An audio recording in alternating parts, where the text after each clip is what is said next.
proof that inadequate, even childish measures may serve to rescue one from peril. To protect himself from the sirens, Ulysses stopped his ears with wax and had himself bound to the mast of his ship. Naturally, any and every traveler before him could have done the same, except those whom the siren allured even from a great distance. But it was known to all the world that such things were of no help whatever. The song of the siren could pierce through everything, and the longing of those they seduced would have broken far stronger bonds than chains and masts.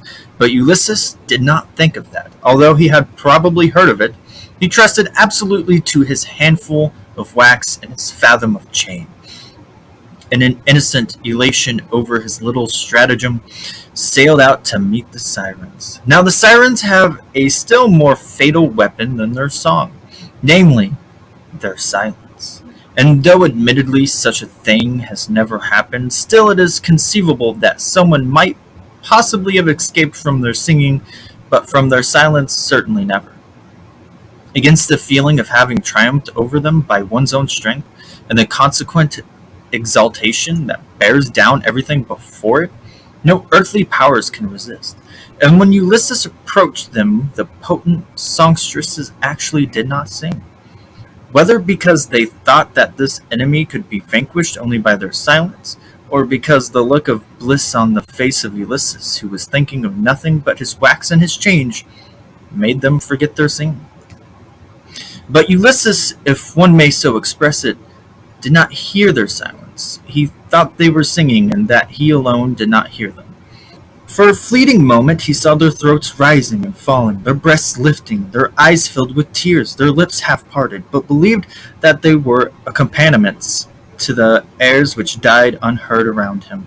Soon, however, all this faded from his sight as he fixed his gaze on the distance. The sirens literally vanished before his resolution, and at the very moments when they were nearest to him, he knew of them no longer.